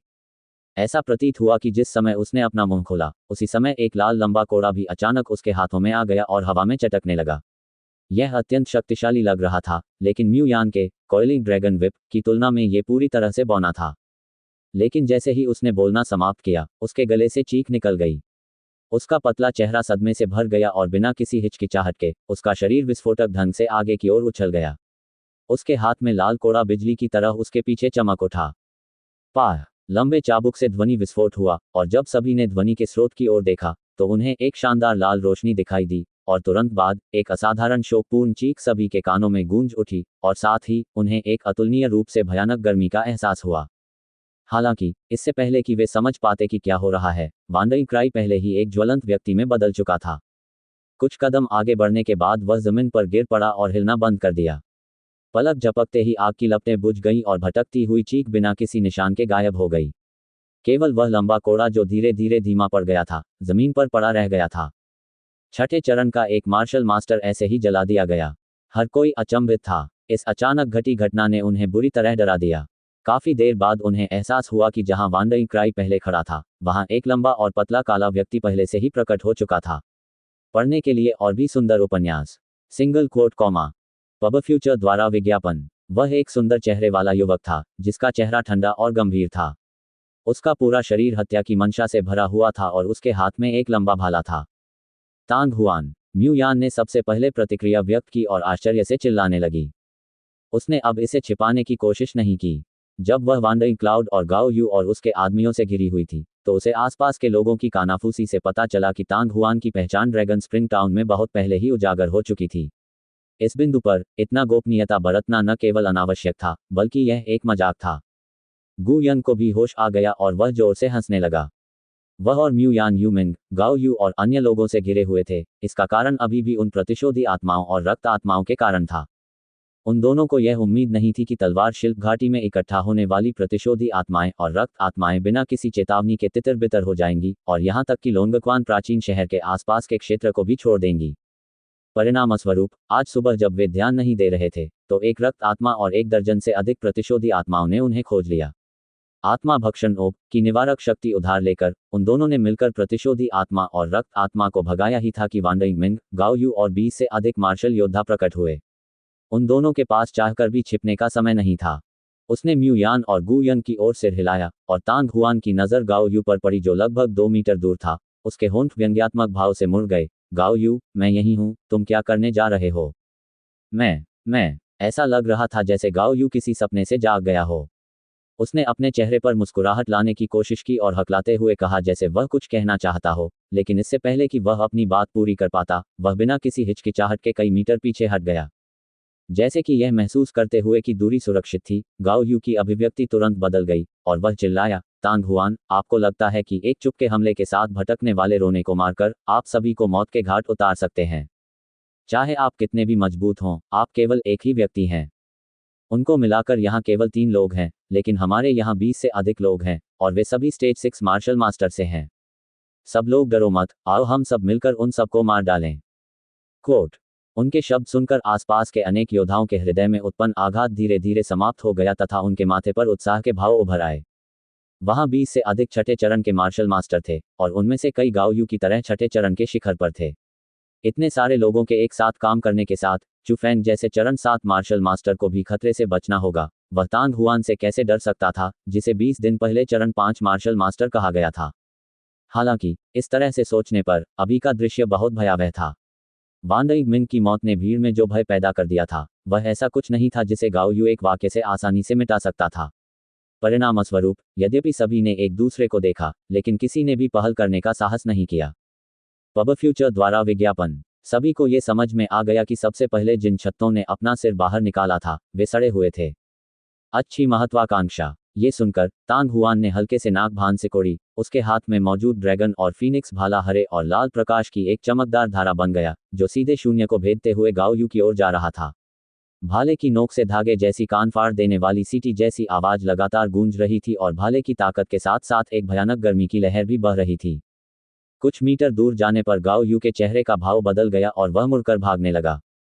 उस दिन ड्रैगन स्प्रिंग टाउन की दीवारों पर वह जानता था कि अगर उसके पास एक अच्छा हथियार नहीं है, तो उसके लिए एक लड़ाई में तांग हुआन को हराना असंभव होगा, भले ही उसे यू मिंग के साथ हाथ मिलाना पड़े। लेकिन अगर एक ही समय में 10 से अधिक लोग हमला कर रहे हों, तो तांग हुआन को हराना कोई समस्या नहीं होगी। इसी वजह से उन्होंने और यू मिंग ने अपने लोगों को यहाँ लाने का साहस किया। हालांकि उसने कभी उम्मीद नहीं की थी कि तांग हुआन वास्तव में चुपचाप उसके पास आएगा और आसानी से वांडरिंग क्राई को मार देगा। शुरू से अंत तक उसे कभी भी ये एहसास नहीं हुआ कि तांग हुआन कैसे आसपास के क्षेत्र में प्रकट हुआ था और उसने यू मिंग पर कैसे हमला किया था, लेकिन जिस क्षण उसने तांग हुआन को देखा, यू मिंग पहले ही धूल में बदल चुका था। इससे गाओ यू इतना डर गया कि उसकी आत्मा लगभग उसके शरीर से निकल गई। यदि तांग हुआन ने जिस व्यक्ति पर हमला करने के लिए चुना था वह होता, तो वह अब इस दुनिया में नहीं होता। तांग हुआन के भाले ने न केवल वांडरिंग क्राई को जला दिया था, बल्कि उसकी सारी एंतड़ियां भी जला दी थीं।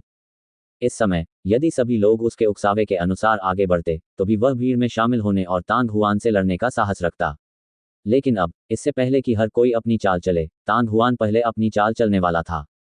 कुछ मीटर दौड़ने के बाद गाओ यू को कुछ याद आया। वह अचानक रुक गया और पीछे मुड़कर देखने लगा। तभी उसे एहसास हुआ कि यद्यपि तांग हुआन का भाला उसकी ओर बढ़ रहा था, फिर भी वह 1 इंच भी आगे नहीं बढ़ा। अभी जो प्रहार किया गया वह महज एक धोखा था। चाहे वह कितना भी शक्तिशाली क्यों न हो, वह उसे चोट पहुंचाने में असमर्थ था। सभी की आश्चर्यचकित निगाहों को देखकर गाओ यू का चेहरा शर्म और गुस्से से लाल हो गया।